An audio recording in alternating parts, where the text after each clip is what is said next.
হায়াত দিয়েছেন এবং সুস্থ রেখেছেন। তাই সে দয়াময় রবের প্রাণ খুলে শুকরিয়া আদায় করি আলহামদুলিল্লাহ। তার পাশাপাশি বিশ্ব মানবতার মহান মুক্তির দূত খাতামুন নবীন আশরাফুল আম্বিয়া নবী মুহাম্মদুর রাসূলুল্লাহ সাল্লাল্লাহু আলাইহি ওয়াসাল্লামের উপর অসংখ্য অগণিত দুরূদ এবং সালাম জ্ঞাপন করি। আল্লাহুম্মা সাল্লি আলাইহি আল্লাহুম্মা বারিক আলাইহি। আপনারা সবাই ভালো আছেন? আল্লাহ তাআলা আমাদের সকলকেই ভালো রাখুক, সকলে বলি আমিন।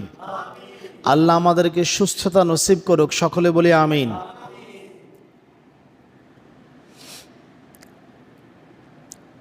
আমরা ইতিপূর্ব থেকে আলোচনা করতেছিলাম মানুষের রিজিক নিয়ে। এই দুনিয়াতে মানুষ সবচাইতে বেশি চিন্তা করে রিজিক নিয়ে। কি নিয়ে চিন্তা করে? আমিও, আপনারাও, সবাই চিন্তা করে রিজিক নিয়ে। সকালবেলায় ঘুম থেকে উঠলেও চিন্তা করে আজকে সারাদিন কি করব, কি খাবো, কোথায় গেলে আমার বেচা কিনা হবে, কোথায় গেলে আমি 2-4 টাকা আয় করতে পারবো। সবাই রিজিক নিয়ে টেনশন করে। রাত্রে ঘুমানোর সময়ও। এই পৃথিবীতে মানুষের সবচাইতে বড় দুশ্চিন্তা হচ্ছে রিজিক নিয়ে। অথচ আমরা যেহেতু মুমিন কখনো রিজিক নিয়ে চিন্তাই করতে পারে না। রিজিকের মালিক কে? রিজিকের মালিক কে?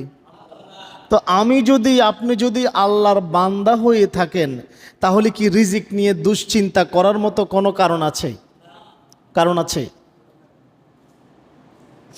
একটা সহজ কথা বোঝেন। আমরা ইতিপূর্বে আলোচনা করেছিলাম মানুষের কিছু পাপ কর্ম মানুষের রিজিক নষ্ট করে দেয়।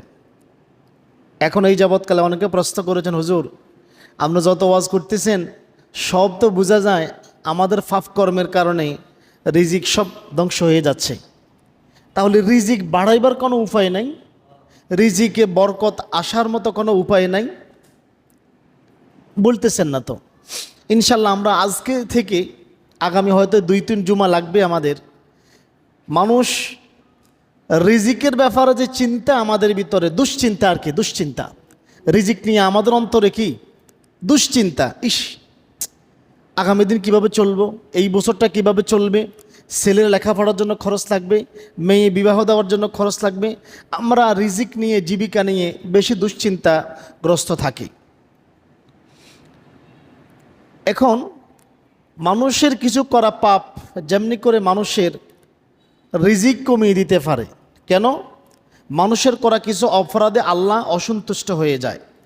আর আল্লাহ যদি অসন্তুষ্ট হয় তাহলে তার রিজিকে বরকত কমিয়ে দেবে। আবার তেমনি মানুষের কিছু কর্ম এবং মানুষের কিছু আমল রয়েছে যা দ্বারা আল্লাহ মানুষের রিজিক বাড়িয়ে দিতে পারেন। এটা মানুষ পারে, মানুষের কর্ম এবং মানুষের আমল দ্বারা। ছোট্ট একটা কথা বোঝেন। আপনি কোনো একটা অফিসে চাকরি করেন, আপনার অফিসের একজন বস আছে। আপনি যদি সারা মাস চাকরি করে বা 1 বছর ডিউটি করে বসকে খুশি করতে পারেন, বছর শেষে যে আয় ব্যয়ের হিসাবের পরে বোনাস দেয় না? প্রত্যেকটা অফিসে কিন্তু একটা বোনাসের হিসাব হয় অফিসের কর্মচারীদের।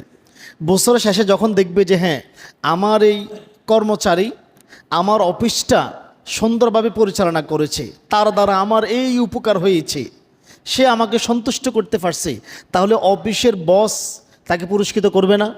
করবে। তাহলে রিজিকের ভান্ডার কার হাতে? রিজিকের ভান্ডার আল্লাহর মালিকানা দিন। তাহলে সেই আল্লাহকে যদি সন্তুষ্ট করা যায়, তিনি কি রিজিকে বরকত দিবেন না? তিনি কি রিজিক আমাদের বাড়িয়ে দিবেন না? তাহলে আল্লাহকে যদি সন্তুষ্ট করা যায়, তিনি যেই কারো রিজিক বাড়িয়ে দিতে পারেন। আবার যেহেতু রিজিকের মালিক আল্লাহ, রিজিকের ভান্ডার আল্লাহর হাতে, আল্লাহ কাকে দিবে আর আল্লাহ কাকে দিবে না সিদ্ধান্ত কে নেবে? সিদ্ধান্ত আল্লাহ নেবেন। আমরা অনেকে রিজিক বৃদ্ধির জন্য সবসময় দোয়া করি, হুজুর একটু দোয়া করিয়েন ব্যবসা বাণিজ্য যাতে একটু বেশি হয়। বিদেশিরা দোয়া করে, হুজুর একটু দোয়া করিয়েন আয় ইনকাম যাতে একটু বেশি হয়। কিন্তু রিজিকে বরকত যেন হয় এই দোয়া আমরা কেউ করি না। এখন হুজুর রিজিকের বৃদ্ধি আর বরকতের মধ্যে পার্থক্যটা কি? দুটোর মধ্যে পার্থক্য আছে। আপনি দোয়া করলেন, আল্লাহ আমার রিজিক বাড়িয়ে দাও, রিজিক বাড়িয়ে দাও। কেউ দোয়া করলেন, আল্লাহ রিজিক বাড়িয়ে দাও, আল্লাহ রিজিক বাড়িয়ে দিল। কিছুদিন রিজিক বৃদ্ধি হলো, বাড়তি ইনকাম হলো, কিন্তু এই বাড়তি ইনকামের ধারাবাহিকতা দীর্ঘস্থায়ী হয় না, এটা স্থায়ী হয় না। একটা সময় এই রিজিকের চলমান গতিশীলতা থেমে যায়। কেন? রিজিকে বরকত নাই। দেখবেন আপনি মাসে 1 লক্ষ টাকা ইনকাম করেন, মাস শেষে দেখবেন যে আপনার পকেট খালি, পকেট শূন্য। কেন? রিজিকের বরকত নাই।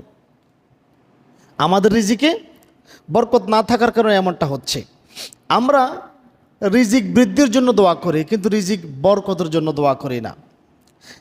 এখন হুজুর বরকত কি জিনিস? ওই যে বরকতটা বললাম, বরকত হচ্ছে আপনার রিজিক যে বাড়ছে, এই রিজিকে গতিশীলতা বজায় থাকা, ধারাবাহিকতা থাকা। রিজিক এখন 1 লক্ষ টাকা করে ইনকাম হচ্ছে, আল্লাহ যাতে এই 1 লক্ষ টাকা ধারাবাহিকভাবে ইনকামের ব্যবস্থা করে, এবং তার পাশাপাশি রিজিক অহেতুক কাজে খরচ হয়ে যায় এমন কোনো খাত যাতে আল্লাহ আমাদের সামনে না আনে। এবার হঠাৎ করে একজন অসুস্থ হয়ে গেল, তার পিছনে 20-30 হাজার টাকা 40,000 টাকা চলে গেল, তাহলে এটা রিজিকের ক্ষতি না? রিজিকের বরকতটা নষ্ট হয়ে গেল। এমন কোনো খাত যাতে আল্লাহ তৈরি না করে যার কারণে রিজিকের বরকত নষ্ট হয়ে যেতে পারে।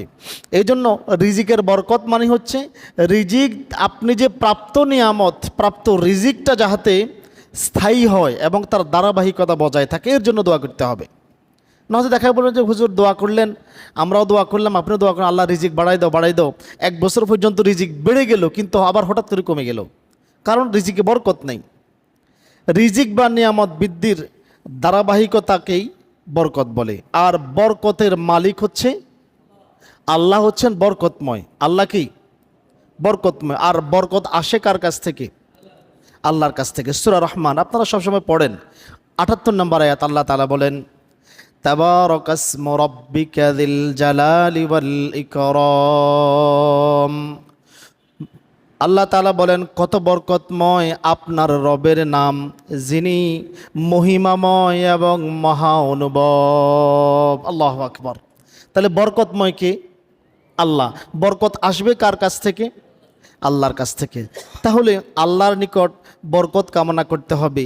বেশির জন্য শুধু দোয়া করলে হবে না, বেশির সাথে দোয়া, আল্লাহ আমার রিজিকটা যে তুমি বাড়াইছো, এই বাড়ানোতে তুমি বরকত দিয়ে দাও, এই বাড়ানোতে তুমি বরকত দিয়ে দাও, যাতে রিজিকে আমার গতিশীলতা তা বজায় থাকে। এখন রিজিকে বরকতের জন্য আমরা কি করতে পারি? আমাদের কিছু করার আছে নাকি? হ্যাঁ, আমাদের কিছু করার আছে। কি? মানুষের করা কিছু কর্ম রয়েছে, আমল রয়েছে, কিছু বিশ্বাস রয়েছে, যার ফলে আল্লাহ তাআলা মানুষের রিজিক বাড়িয়ে দিতে পারেন। তার 1 নম্বর হচ্ছে ঈমানের সাথে তাওহীদের উপরে অটুট থাকা। একটা জটিল বাক্য, ঈমানের সাথে তাওহীদের উপরে অটুট থাকা। কথাটা আমরা অনেকেই বুঝতেছি না। ঈমানের সাথে তাওহীদ, এই কথা আমরা অনেকেই বুঝি না। হুজুর ঈমান তো আনছি, ঈমান তো আছে না আমাদের, বিশ্বাস তো আমরা আল্লাহর করি। আমরা আল্লাহকে বিশ্বাস করি না? আমরা আল্লাহকে বিশ্বাস করি। আমরা চিন্তা করি ঈমান তো আনছি, আল্লাহকে বিশ্বাস তো করি, কিন্তু আমরা এটা বুঝি না শুধু বিশ্বাস করলেই, আল্লাহকে শুধু বিশ্বাস করলেই কেউ মুমিন মুসলিম হতে পারবে? একটা সহজ কথা বোঝেন। আবু জাহেল নাম শুনছেন আপনারা? আবু জাহেলের নাম শুনছেন না? আবু জাহেল একবারের জন্য বলছিল আল্লাহ নাই, এ কথা বলছে? কেউ বলতে পারবেন? বলতে পারবেন? আবু জাহেল কিন্তু আল্লাহকে বিশ্বাস করতো, তাহলে সে কাফের কেন? আবু জাহেল তো হজ করছে। আমি আর আপনি জীবনে কয়বার হজ করছে? আবু জাহেল 100 বারের বেশি হজ করছে। কারণ যেহেতু সে মক্কার নেতা ছিল, হজ করা তার জন্য সহজ ছিল। তারা কাবাগর রক্ষণাবেক্ষণ করতো, হাজিদেরকে ফানি ফান করাইতো, এরপরে সে কাফের কেন? আপনার আমাদের আশপাশে অনেক হিন্দু বসবাস করে, হিন্দুরা কি আল্লাহকে অস্বীকার করে? তারাও বলে উপরওয়ালা একজন আছে, হয়তো আল্লাহ বলে না, তারা ভগবান বলে, অন্য কোনো নামে ডাকে। সেও আল্লাহকে অস্বীকার করে না, সেও আল্লাহকে বিশ্বাস করে। তাহলে সে কি মুমিন হয়ে গেছে? তাহলে সে কি মুসলমান হয়ে গেছে? না। মুমিন মুসলমান হওয়ার জন্য শুধু আল্লাহকে বিশ্বাস করলেই হবে না, আল্লাহর একত্ববাদকে মেনে নিতে হবে। এইখানেই যত সমস্যা, এইখানেই যত সমস্যা। আল্লাহর একত্ববাদ আমরা বুঝি না, এই জন্যই আমাদের অবস্থা হয় কি, আমরা আল্লাহকে বিশ্বাস করি আর এই বিশ্বাসে আমাদেরকে দিয়ে শিরিক করায়। আল্লাহকে বিশ্বাস করি, সেই বিশ্বাসটাই আমাদেরকে শিরিক করায়। আল্লাহ তাআলাও বলেছেন অনেক মানুষ আছে ইমানের সাথেও কুফরি করে, মুশরিকি করে। সূরা ইউসুফ আয়াত নং 106 আল্লাহ তাআলা বলেন, ওয়ামা ইউমিনু আকসারুহুম বিল্লাহি ইল্লা ওয়া হুম মুশরিকুন, আর তাদের অধিকাংশই আল্লাহর উপর ঈমান রাখে, তবে তার সাথে শিরিক করা অবস্থায়। এটা বুঝি না, ঈমানও আনলাম, আল্লাহরে বিশ্বাসও করলাম, আবার শিরিকটা কেমনে করলাম, কুফরি কেমনে করলাম? একদিকে বলতেছে ইমানদার, ইমান আনছে, ইমান অর্থ কি? বিশ্বাস করে না? তো আল্লাহকে বিশ্বাস করি না, আল্লাহকে বিশ্বাস করলাম। এখন আল্লাহর উপরেও বিশ্বাস করলাম, আবার নিজের আকিদা বিশ্বাসটাকে নিয়ে গেলাম না আল্লাহ তো আছেই, ঠিক আছে। আবু জাহেল যেমন মনে করতো যে আল্লাহ তো আছে, আল্লাহকে তো বিশ্বাস করি, কিন্তু আল্লাহ তো সব কিছুই দেয়, ঠিক আছে, কিন্তু ইবাদত করতে গেলে আল্লাহর সরাসরি কেমনে ইবাদত করব? তো এর মাধ্যম হিসাবে হোবল আরও মূর্তি যেগুলো আছে এগুলোর মাধ্যমে আল্লাহকে সন্তুষ্ট করার চেষ্টা করি। তার থিওরি ছিল এমন, যেমন আমাদের দেশের হিন্দু ভাইরা চিন্তা করে ভগবান তো একজন আছে, তো ভগবানকে তো আর সরাসরি আমরা পাবো না, তো কি করতে হবে?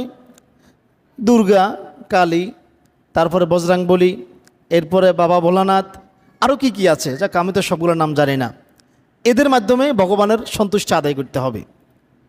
আল্লাহ কি এটা বলেছেন? আল্লাহ কি এটা চায়? না। এখন আপনি আল্লাহকে বিশ্বাস করলেন, আবার কি করলেন, এইদিকে নামাজও পড়লেন, আবার কবরে গিয়ে সিজদা দিলেন। মুসলমানদের মধ্যে এমন আছে কি না? এমন নাই? কবরে গিয়ে সিজদা দেয় না? আমি কি মিথ্যা কথা বলতেছি? ঈমান আনলাম, আল্লাহকে বিশ্বাস করলাম, আবার আল্লাহকে রব হিসাবে গ্রহণ করে নিলাম, কিন্তু কিছু চাইবো সেটা আর আল্লাহর কাছে চাচ্ছি না, সেটা গিয়ে মৃত ফিরের কাছে চাচ্ছি।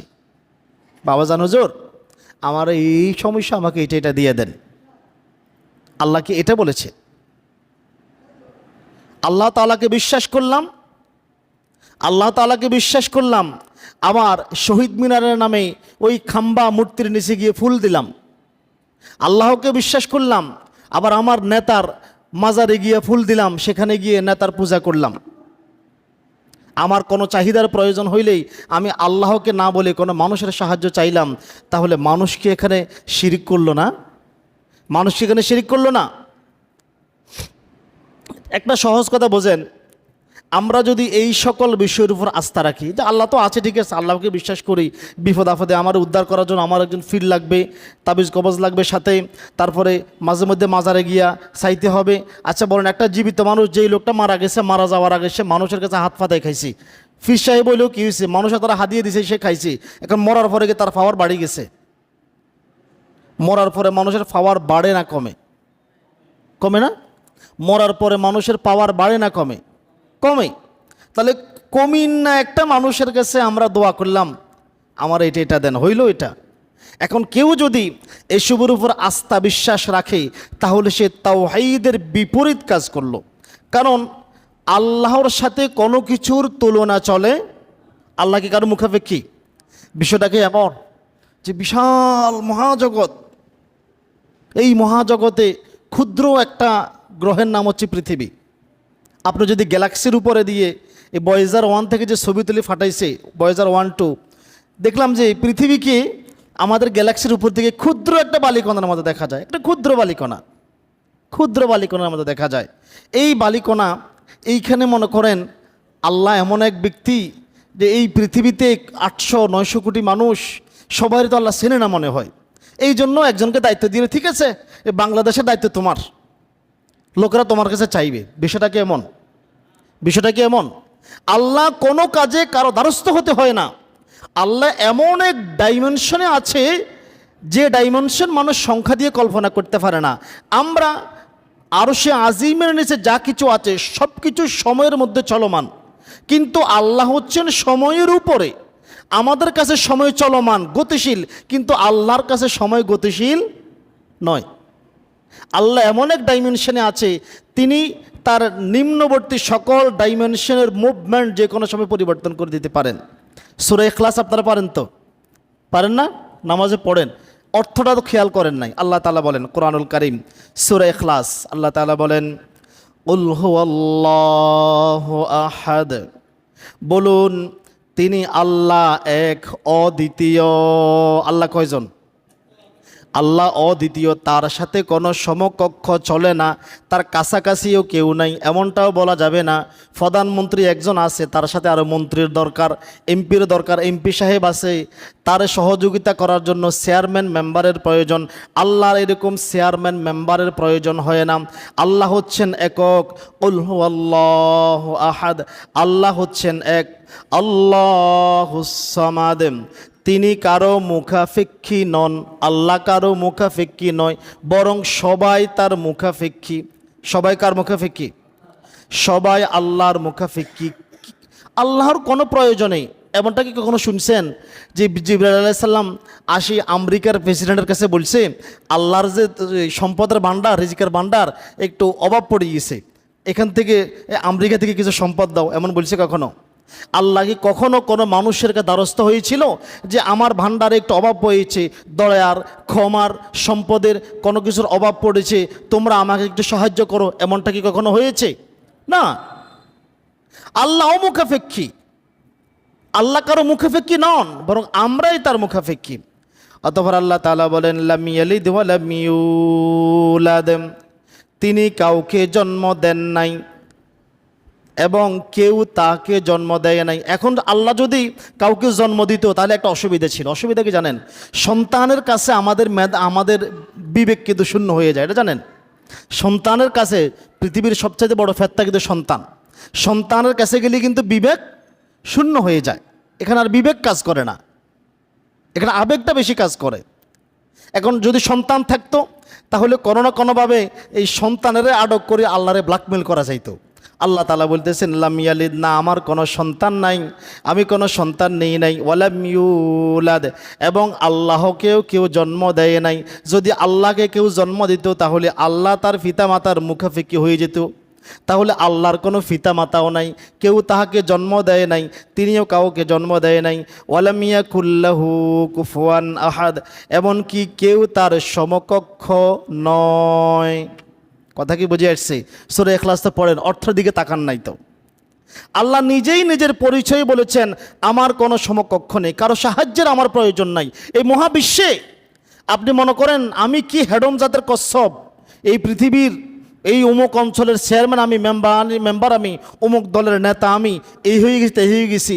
আসলে বিশ্বাস করেন, আপনি মহাজগৎ সম্পর্কে যদি আপনার ধারণা থাকতো তাহলে আপনি বুঝতে পারতেন এই মহাজগতে আপনি ক্ষুদ্র একটা কীট, ক্ষুদ্র একটা কীট মাত্র। আপনি মহাজগতের যদি আমরা চিন্তা করি যে ক্ষুদ্র একটা বিন্দু, পৃথিবীর মতো একটা গ্রহ মাত্র, এই পৃথিবীর চাইতে কোটি কোটি গুণ বড় তারকা, গ্রহ, নক্ষত্র এই মহাবিশ্বে রয়েছে, এই মহাবিশ্বেই রয়েছে। এই ক্ষুদ্র গ্রহটার ভিতরে আমরা 800-900 কোটি মানুষ বসবাস করি।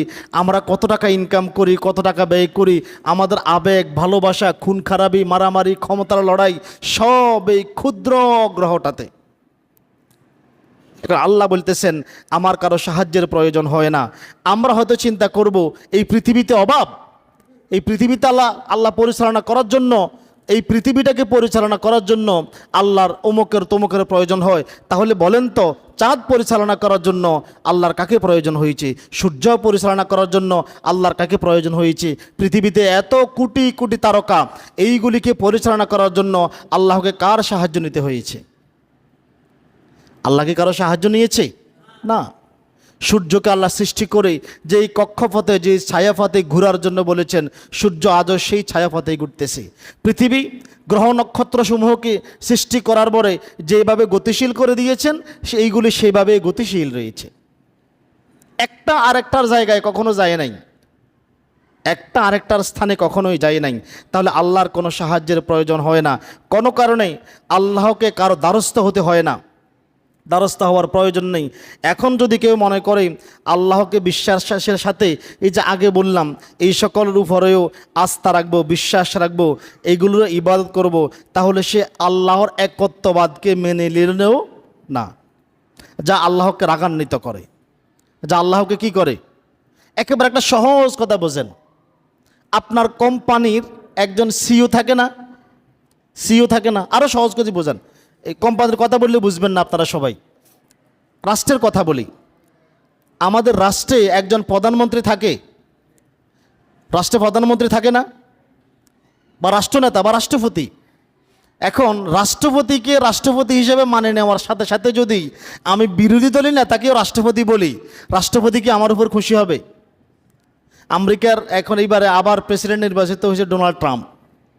ডোনাল্ড ট্রাম্পকেও প্রেসিডেন্ট হিসেবে মানলাম, পাশাপাশি তার বিরোধী দলীয় নেতা যিনি তাকেও প্রেসিডেন্ট হিসেবে সম্বোধন করলাম। ডোনাল্ড ট্রাম্প কি খুশি হবে? খুশি হইব? ডোনাল্ড ট্রাম্প ক্ষমতায় আসার আগেই বলতেছে কয়েকটা চাকরি খাই ফেলবো। শুনছেন না আপনারা কথা? এটা আসার পরে কয়েকটা চাকরি শেষ। তাহলে একজন মানুষ যদি প্রেসিডেন্ট হওয়ার পরে আপনি তাকে প্রেসিডেন্ট হিসেবে মানলেন, স্বীকার করলেন, তার পাশাপাশি আরও একজনকে প্রেসিডেন্ট হিসেবে সম্বোধন করলেন, তিনি যেমনি করে আমরা চাকরি খেয়ে দিবেন, তাহলে আল্লাহর একত্ববাদে বিশ্বাস করার পাশাপাশি আপনি যদি অন্য কাউকে আল্লাহর সমকক্ষ মনে করেন, আল্লাহকে রাগান্বিত হবে না? অবশ্যই রাগান্বিত হবে। আপনারা জানেন না, তাওহীদ মানুষের আত্মিক প্রশান্তি, আত্মবিশ্বাস, সাহস, দুনিয়ার সকল কর্মের সফলতা, শত কঠিন বিপদে পরিস্থিতিতেও হিম্মত না হারিয়ে ধৈর্য ধারণ করার প্রকৃত উদাহরণ হচ্ছে তাওহীদ। তাওহীদ পরমাণু বোমা, অ্যাটম বোমার চাইতেও শক্তিশালী বিশ্বাস। এই জন্যই অমুসলিমরা, ইহুদি খ্রিস্টানরা মুসলমানদের তাওহীদকে জমের মতো ভয় পায়। মুসলমান নামাজ পড়ুক, অসুবিধা নেই, তারা ওই মুসলমানকে বেশি পছন্দ করে যে শিখা অনির্বাণ জ্বালায় আবার নামাজও পড়ে। তারা ওই মুসলমানকে পছন্দ করে যে হজও করে আবার মূর্তির সামনে গিয়ে ফুলও দেয়। তারা ওই মুসলমানকে বেশি পছন্দ করে, হ্যাঁ, কারণ সে বোঝে তার ভিতরে তার তাওহীদ নাই, একত্ববাদ নাই। তারা তাকে বেশি রেসপেক্ট করবে, তাকে বেশি তারা আপন করে নেবে। অমুসলিমদের সবচেয়ে বড় ভয় হচ্ছে মুসলমানদের তাওহীদ, আল্লাহকে একত্ববাদ হিসেবে বিশ্বাস করা। এটা অমুসলিমদের কাছে সবচেয়ে ভয়ের কারণ। তারা এইটাই চায় যে মুসলিম জাতি থেকে তাওহীদ বিদায় নেক, বাকি সব ঠিক থাকুক, নামাজ আদায় করুক, রোজা রাখুক, হজ করুক, তারা দান সদকা করুক, সবই করুক, অসুবিধা নেই। আপনি কি মনে করেন আবু জাহিল কি এত খারাপ মানুষ ছিল? আবু জাহিল কি তার এলাকার, আপনি আবার মনে করলেন হুজুর আপনি আবু জাহিলের প্রশংসা করতেছেন, না, বোঝানোর জন্য। আবু জাহিল কি তার জাতির জন্য কিছু করে নাই? ফেরাউনের কথা বলেন, ফেরাউন তো রাজা ছিল, নাম শুনছে আপনার ফেরাউনের? ফেরাউনকে তার জাতির জন্য কিছু করে নাই, তার জাতির অর্থনীতির জন্য কিছু করে নাই, রাষ্ট্রকে শক্তিশালী করার জন্য কিছু করে নাই। এরপরে ফেরাউন কেন কাফের? আবু জাহেল কেন কাফের? আবু জাহেল তো বললাম না হজও করছে, তার জাতির জন্য বিভিন্ন উপকারী কাজও তো করছে, গরিব মিসকিনায় আসলে তারা সাহায্যও করছে। এখন অমুসলিমরা এটাই চায়, হ্যাঁ মুসলমানরা নামাজ পড়ুক, হজ করুক, জাকাত দেখ, যা কিছু দেখ, কিন্তু তাদের ভিতরে তাওহীদ না থাকুক। কারণ তাওহীদ হারা মুসলমান দিশেহারা হয়ে যায়। এই জন্য আল্লাহর নবী প্রথমেই আল্লাহ তাআলা এই কথা অবতীর্ণ করে নাই যে তোমরা সালাত কায়েম করো। সর্বপ্রথম আল্লাহর নবীর দাওয়াত ছিল তাওহীদের দাওয়াত, একত্ববাদের দাওয়াত। কারণ মুমিন যখন একত্ববাদে বিশ্বাসী হবে, সে আর রিজিক নিয়ে চিন্তা করবে না, সে দুনিয়া নিয়ে চিন্তা করবে না। আল্লাহর নবীর প্রথম দাওয়াতটাই ছিল তাওহীদের দাওয়াত, যে তাওহীদে বিশ্বাস করবে সে সফলতা লাভ করবে। মুসনাদ আহমদের হাদিস, মুস্তাদরাক হাকিমের হাদিস, তারিক আল মাহারিবি এবং রাবিআ ইবনে ইবাদাত দুয়ালি রাদিয়াল্লাহু তাআলা আনহু বলেন, রাআইতু রাসূলুল্লাহি সাল্লাল্লাহু আলাইহি ওয়াসাল্লাম ফিল জাহিলিয়াতি, জাহিলি যুগে আমরা আল্লাহর নবীকে দেখলাম বিসুকি যিল মাজাজ, যুল মাজাজ নামক বাজারে। মনে করেন আপনার আমাদের এলাকায় একটা বাজার আছে, মুন্সিরহাট বাজার আছে না, এইরকম আরবে তো ওই সময় মক্কার পার্শ্ববর্তী একটা বাজার ছিল যুল মাজাজ বাজার। আমাদের এদিকে যুক্তিখোলা বাজার, মুন্সিরহাট বাজার যেরকম, এরকম একটা বাজারের নাম যুল মাজাজ বাজার। ওহুয়া ইয়াকুলু, তিনি লোকদেরকে একত্রিত করে লোকদের নিকট ঘোষণা দিলেন, ইয়া আইয়ুহান নাস, হে মানুষগণ, কুলু, তোমরা বলো, লা ইলাহা ইল্লাল্লাহ, আল্লাহ ছাড়া কোনো ইলাহ নেই, তুফলিহুন, তোমরা সফলকামী হবে। সুবহানাল্লাহ বলবেন না? তাহলে তাওহীদই আপনাকে সফলতা দিতে পারে। কোনো ব্যক্তির ভিতরে তাওহীদ নাই, একত্ববাদ নাই, সারা জীবন নামাজ পড়ে গেল, জাকাত দিয়ে গেল, হজ আদায় করে গেল, দান সদকা করে গেল, রোজা রেখে গেল, কিন্তু মৃত্যুর পরে দেখতেছে তার অ্যাকাউন্টে কিছুই জমা নাই, কারণ তার অ্যাকাউন্টে তো নাই। কথা বুঝে আসছেনি? কেউ কারো যদি ইসলামী ব্যাংকে অ্যাকাউন্ট না করি, মাসে মাসে যাই ইসলামী ব্যাংকের ম্যানেজারের কাছে 1 লাখ 2 লাখ টাকা করে দিয়ে আসে, 40 বছর পর দেখবে তার অ্যাকাউন্টে নাই টাকাও। আপনার অ্যাকাউন্টে তো নাই। কবরে গিয়ে দেখবেন যে আপনার অ্যাকাউন্টও নাই, আপনার ব্যালেন্সও নাই, ব্যালেন্স শূন্য। এই যে এত নামাজ পড়লেন, জাকাত দিলেন, হজ করলেন, এত কিছু করলেন, সবই ফাও, কোনোই কাজে আসবে না। তাহলে তাওহীদ হচ্ছে দুনিয়া এবং আখিরাতের সকল সফলতার মূল। আর আমরা দুনিয়ার সফলতা বলতে আমরা দুইটা জিনিস বুঝি। এক নম্বর হচ্ছে পাওয়ার, ক্ষমতা, যার হাতে ক্ষমতা আছে সে মনে করে সফল। দুই নম্বর হচ্ছে ধন সম্পদের মালিক হওয়া। এই তাওহীদে যে বিশ্বাস করবে তাকে আল্লাহ তাআলা প্রাচুর্য, এবং আল্লাহ তাআলা বলতেছেন আমি আসমান জমিনের প্রাচুর্যের দরজা তাদের জন্য খুলে দেব। কোরআনুল কারীম আল্লাহ তাআলা বলেন, ওয়ালাউ আন্না আহলাল কুরা আমানু ওয়াত্তাকাও, আর যদি সেসব জনপদের অধিবাসীরা, সেই দেশের অধিবাসীরা ঈমান আনত এবং আল্লাহকে যথোপযুক্ত ভয় করত, লাফাতাহনা আলাইহিম বারাকাতিম মিনাস সামাই ওয়াল আরদি, তবে অবশ্যই আমি তাদের জন্য আসমান এবং জমিনের বরকতের দরজা উন্মুক্ত করে দিতাম। আল্লাহু আকবার।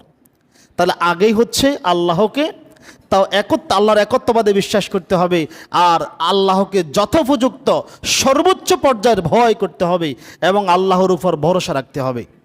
অতএব দুনিয়ার সফলতা, ধন সম্পদ বৃদ্ধি এবং বরকতের জন্য তাওহীদের জ্ঞান অর্জন করা ছাড়া কখনোই সফলতা লাভ করা যাবে না।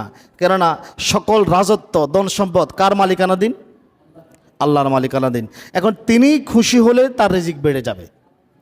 এখন আল্লাহকে যে ভয় করবে, আল্লাহর উপরে যে আস্থা বিশ্বাস রাখবে, আল্লাহ তার রিজিক বাড়িয়ে দিবেন। মহান আল্লাহর ভয় করবে সব ভয়ের জয়। যে আল্লাহকে যত বেশি ভয় করবে আল্লাহ তাকে তত বেশি ভালোবাসবেন। আর আল্লাহ যাকে ভালোবাসবেন তার চাহিদা শুধু পূরণই করবে না, তাকে এমনভাবে পুরস্কৃত করবে সে কল্পনাও করে নাই যে এইভাবে আমাকে আল্লাহ পুরস্কৃত করতে পারে, চিন্তাও করবে না। তার রিজিক এমনভাবে দিবে, কেউ যদি আল্লাহকে ভয় করে, আল্লাহর উপর পূর্ণ আস্থা এবং বিশ্বাস রাখে, আল্লাহ তাকে এমনভাবে সহযোগিতা করবে, তাকে এমনভাবে রিজিক দিবে, সে কল্পনাও করতে পারবে না যে এই খাত থেকে আমাদের রিজিক আসতে পারে, চিন্তাও করবে না। কখনো চিন্তাও করে নাই যে এই খাত থেকে আল্লাহ আমাকে রিজিক প্রদান করবেন। কোরআনুল কারীম দেখেন, সূরা তলাক আয়াত নং 2 এবং 3 আল্লাহ তাআলা বলেন, ওয়ামান ইয়াত্তাকিল্লাহ ইয়াজআল লাহু মাখরাজা, যে ব্যক্তি আল্লাহকে ভয় করবে এবং আল্লাহর আনুগত্য দেখাবে, আল্লাহ তার সকল সংকট, সকল কষ্ট দূর করে দিবেন।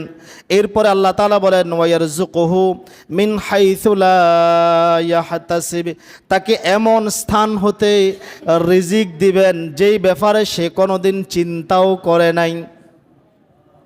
আপনি দেখবেন মাঝে মধ্যে আমারও এমন হয়, এমন খাত থেকে রিজিক আসে আমি যার জন্য আশাই ছিলাম না বা চিন্তাও করি নাই, মাথায় কোনোদিন আসেও নাই যে আল্লাহ এই খাত থেকে আমাকে 1,000 টাকা দিবে, চিন্তাও করি নাই। আমাদের জীবনে দেখবেন অনেক হয়েছে, চিন্তাও করেন নাই যে আল্লাহ এই খাত থেকে আমাকে রিজিক দিতে পারে, কিন্তু দেখবেন তো আল্লাহ ঠিকই দিয়ে বসে আছে। আল্লাহ যাকে ভালোবাসে তার কোনো সংকট তিনি রাখবেন না, কারণ যেহেতু সব কিছুর মালিক আল্লাহ। আল্লাহর ভালোবাসার কিছু ফিয়ারি বান্দা আছে, কিছু ননাইয়া বান্দা আছে, এরা অভাবে থাকবে, সংকটে থাকবে, আল্লাহকে এটা সহজে মেনে নেবে, আল্লাহকে এটা সহজে মেনে নেবে। কারণ আমি যেহেতু আল্লাহর বান্দা হই, সোজা কথা বোঝেন, একেবারে সোজা কথা, যখন যেই দল ক্ষমতায় থাকে, আমি কোনো দলের নাম উল্লেখ করলাম না আর কি, যখন যেই দল ক্ষমতায় থাকে ওই দলের কোনো নেতাকর্মী বা কর্মী বিপদে আছে, নেতারা কি এটা সহজে হজম করে? সহজে হজম করে? অ্যাকশন নেয় না? আমার এই কর্মীটা, আমার এই নেতা কর্মীটা বিপদে আসে, তারা কি উদ্ধার করার চেষ্টা করে না? করে তো।